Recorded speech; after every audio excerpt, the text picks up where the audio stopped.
Your body and your mind are so closely connected that they catch each other's diseases. My name's Mark Neese. I'm a psychotherapist who loves hiking, backpacking. I have a background as a personal trainer, strength and conditioning coach, health coach, and this channel focuses on the body-mind connection. That first statement that I gave you at the beginning was a quote that I heard many, many years ago in college, and I've never forgotten it. I don't even know who it's attributed to. But it does discuss that bi-directional relationship that the body and the mind have. And, but in a negative way. So it says that the body and the mind catches each other's diseases. But there's a positive side to that as well, and that's what I'm going to talk about today in the rest of this video. How do the body and the mind enhance each other and contribute to each other's well-being? Because I don't want to just talk about the negative side of it. There's negative sides of it. You know that if you're under a lot of stress, you've probably been told this, if you're under a lot of stress, it's going to affect you physically, maybe increase your blood pressure. It could be putting you at higher risk. We're talking about chronic stress, chronic anxiety, could be contributing to an increased risk in cardiovascular disease. It's going to affect your digestion, and it's going to affect your immune system. So there is that connection between the body and the mind that are negative. But I want to talk about the positive aspect of it. And so we're going to talk about the body. What are some things that you can do to help contribute to a healthy mind? And then we're going to talk about the mind and what are things that you can do that will contribute to a healthy body. Stay with me and we'll get through this and you'll come out of it hopefully being able to see how that body-mind connection is so important, and we're going to enhance that connection so that it's contributing to more positive physical and mental health. Stay with me.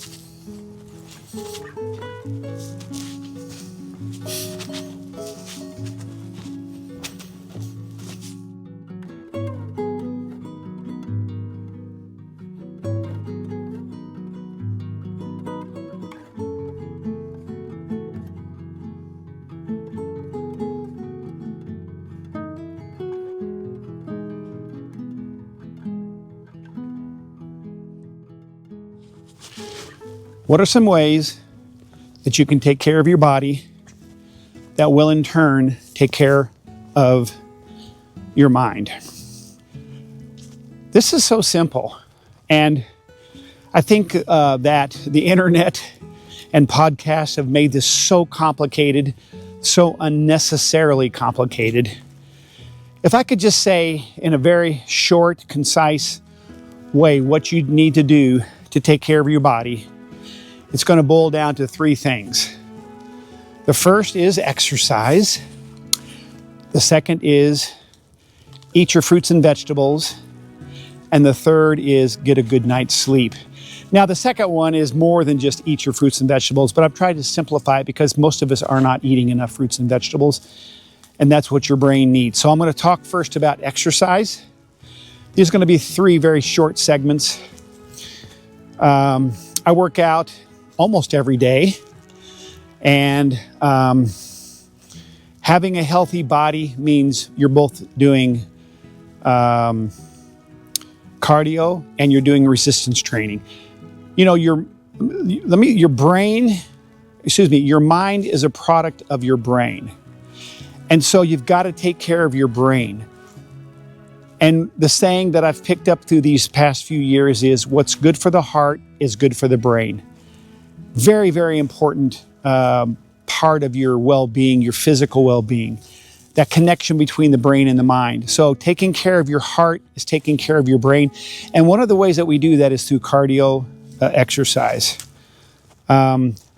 Getting your heart rate up to zone 2 and keeping it there for an hour, 2 hours. Usually when I'm out hiking, I'm just kind of strolling today. It's a little bit wet out here. I'm at a park. And the importance of getting blood flowing through your brain is a very important aspect of your well-being, is a very important aspect of your brain health. So cardio exercise is extremely important.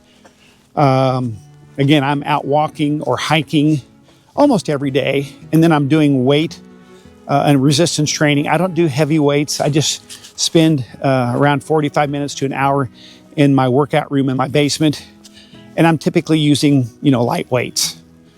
But a move is the important thing, and don't get all caught up and get confused by what's going on and what's talked about on the internet. This is the internet too, right? So, but I do think that it's important to keep it simple. And I would never, ever try to correct somebody who's exercising every day and say, well, you should be doing this, you should be doing that. There's just a lot of that going on. This is simple. Take care of your body by exercising, by doing both cardio and resistance training. There's going to be a lot more to talk about these things in upcoming episodes, but I just want to kind of hit on the high spot. You got to take care of your body. And one of the ways to do that is through exercise.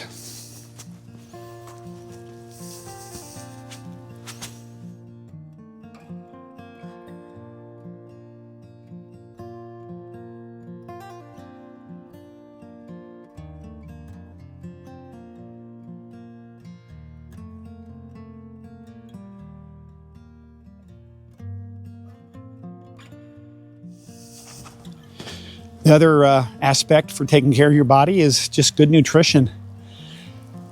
And I dare say that most of us are not getting enough fruits and vegetables.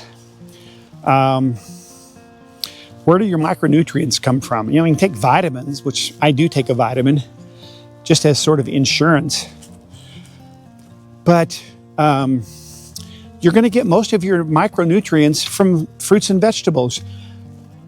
You hear a lot of talk about, fruit has sugar in it and blah, blah, blah. You shouldn't be eating it. You need fruit. It's got micronutrients and it's got fiber. Two very important aspects of your health.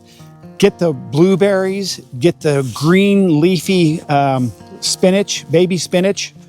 Eat those very dark and rich beets are super good. Those darker fruits and vegetables are really good for you. That's where your brain is going to get its nourishment. When your blood is pumping through your heart and in through your brain, it's pumping all those nutrients in there. It just seems that simple. It seems that simple. Eat fruits and vegetables. Now, you do need to eat a good protein as well. And depending on how much you weigh and how large you are, I weigh 195, and I'm being told, and I think they're right, that I need to eat about 100 grams of protein a day. I probably don't get that much, but as you get older, you're going to lose muscle mass, and one of the reasons why you're going to lose muscle mass is because you're not getting enough protein and you're not exercising. There are some studies out there that strongly suggest that it doesn't matter how much protein you take in. If you're not exercising, you're not building muscle mass. So eat protein, eat your fruits and vegetables, then get a good amount of omega-3 fatty acids, avocados, a lot of the fish oils, and then I'm about to sneeze, and then exercise. Those two things go hand in hand, exercise, fruits and vegetables. All right, now we're going to talk about the last aspect of taking care of your body in just a sec.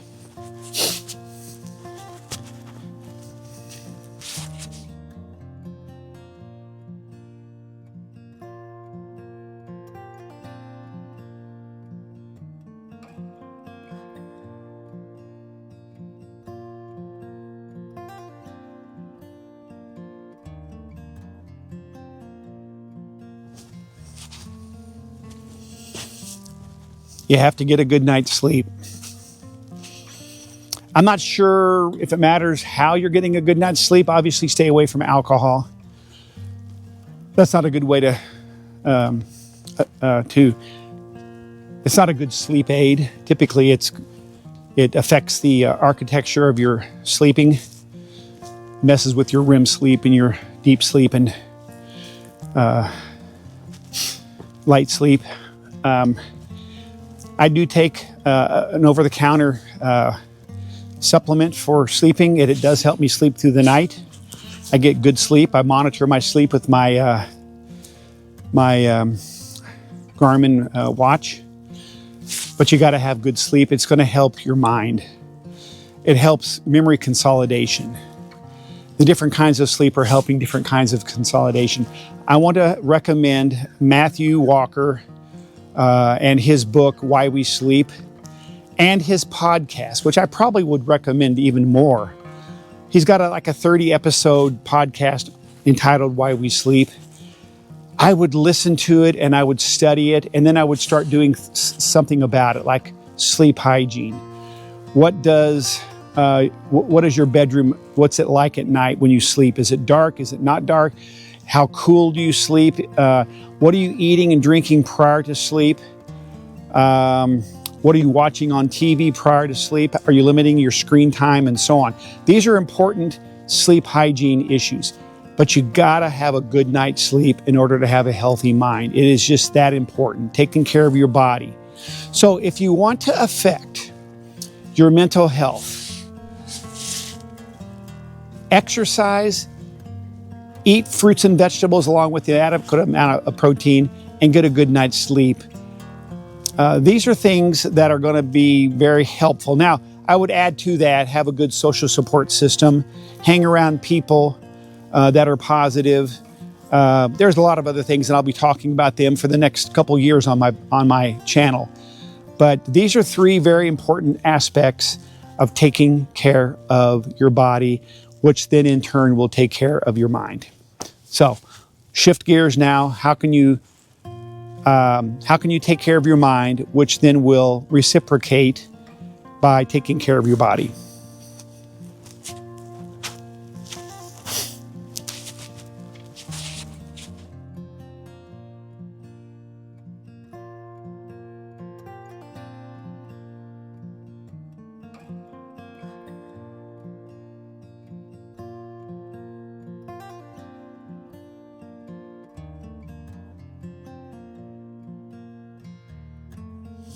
It's one of those stereotypical fall days. Rainy, the leaves have mostly fallen from the trees. It's a little misty, but not too bad. But just a beautiful day. How do you take care of your mind? I think it's simple as well. There's a couple things I'm going to talk about, two in fact. The first one is you got to exercise your mind in the same way that you exercise your body.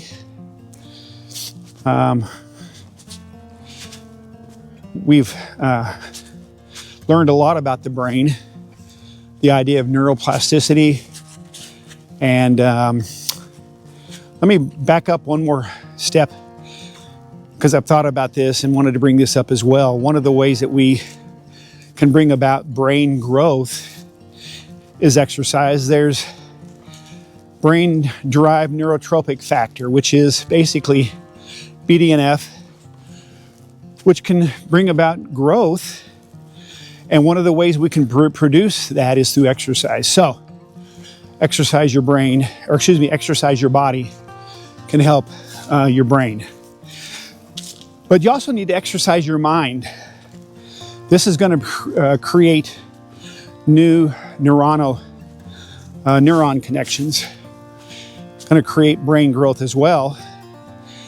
And so how do we exercise our mind, which can bring about brain growth? Well, learn new things. We can learn skills, hobbies. We can study topics, because we're curious and we're interested. Reading, of course, is good. Anything that you do that exercises your brain. I'm not opposed to, Sudoku and all those kind of things. There's a lot of question about whether they really help that much. Well, maybe they don't help with brain growth and neuroplasticity, but they certainly would help with relaxing and chilling, which is what we need to do as well. Maybe addressing the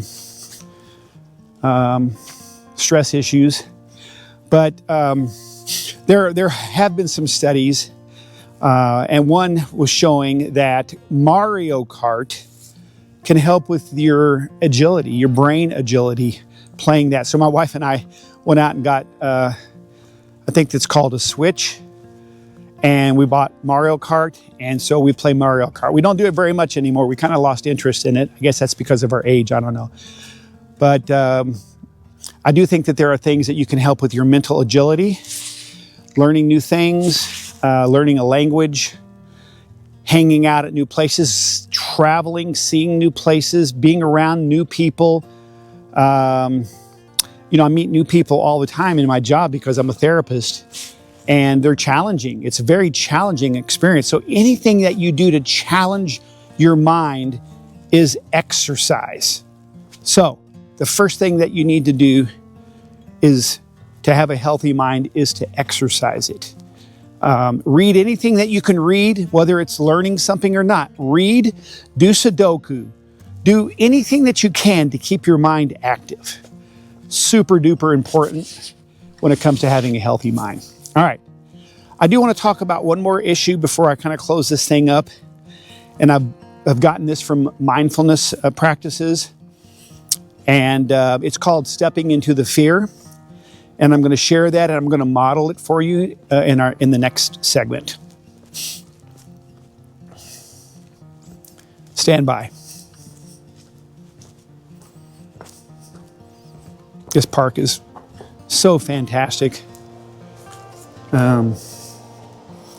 This is part of what I do to sort of relax and show myself. So, all right, next segment coming up.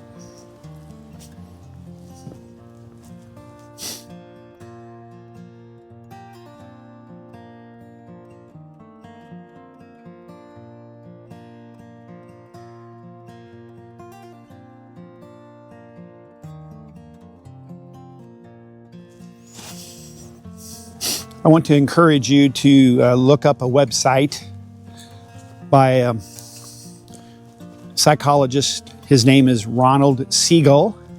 And you can just type in his name, Seagel, I believe is how you spell it. And then just type mindfulness after his name and he'll come up with his website. And then he's got some tabs at the top. And I believe one of them is maybe resources or teaching. I'm not sure which, but he's got a list of meditations that are very, very important for your mental health. Somebody asked me the other day, did I meditate? Or what did I think about meditation? And I said, for me, it's a tough question because it depends on what you mean by meditation.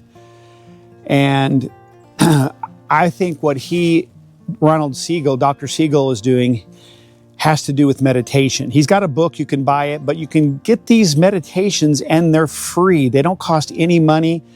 I love that about him. There are other psychologists that do the very same thing, that give it away, and I think it's important as an aspect of, being generous with people, not always having to sell your wares.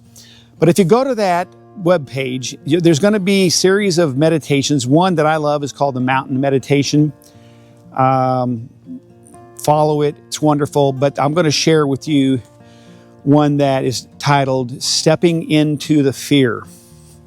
Stepping into the fear and what it is at its heart is exposure therapy. And stress and anxiety for years were treated with cognitive behavioral therapy and in a more cerebral approach. Well, they've changed that now to being more of an approach addressing the issues with your amygdala. And generally, people have very active amygdalas. Some people who have active amygdalas experience panic attacks and those types of things. What it does, the amygdala generates or stimulates a sympathetic response. That's that fight or flight response that we typically get when we feel a threat.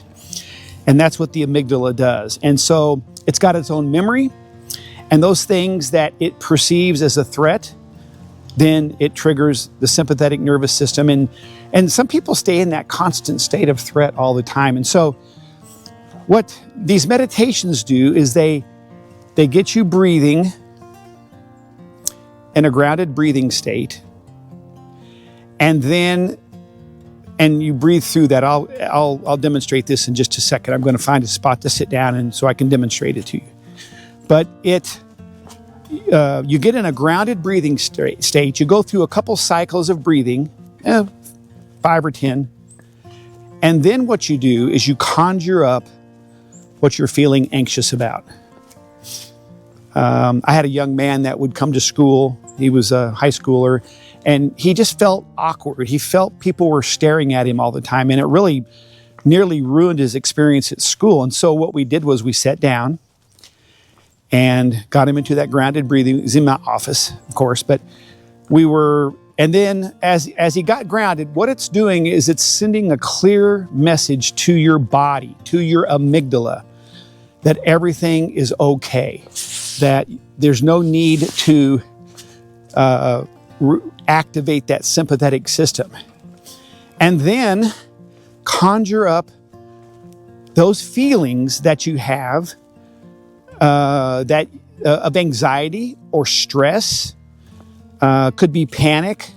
So you're bringing those things up. And again, you don't start off with the most severe and challenging feelings that you have. You might want to start off kind of slow, but eventually you're going to want to work it up. So Siegel says it's like going to the gym. You don't go to the gym for the first time and pick up 25-pound dumbbells to do dumbbell curls or, bicep curls. You would start off with 5 pounds. And so that's the way this would work in this mindfulness approach. So you're going to expose yourself to these feelings. They're in your head, so you can stop them at any time. And maybe there are some things that you can do, and maybe I'll share that down the road, that you can do to kind of have a safe place to go when you really feel threatened by those thoughts and feelings from the past. But it's very important that you generate a pretty good amount of anxiety or fear and breathe through it. You're sending that clear message that I'm okay. Everything is okay. This is dose dependent. And that means the more you do it, the better it's going to help you. And the better you're going to respond to it psychologically and mental health wise. So having sitting down, hold on, give me a sec here, guys. Set this down on the table, and we're gonna just gonna kind of relax here. And so setting down in a quiet place, you're relaxed, you're calm, you're chilled, you're breathing deep, grounded breathing 8 or 10 times. And then as you're breathing, you start to conjure up the feeling that you're having when you're feeling in some form of distress. And I think that over the course of about 8 to 10 minutes sends that clear message to yourself, your amygdala, to your brain, to your mind, that I'm okay. And you just kind of rest in that. And then after about 8 or 10 minutes, you come out of it. You allow yourself, just let those feelings diminish and dissolve, and then go about your day, of course. So I have found this to be extremely helpful for me. and I found this to be extremely helpful for my clients. They report back that things have gotten better. They feel better. They don't feel as stressed.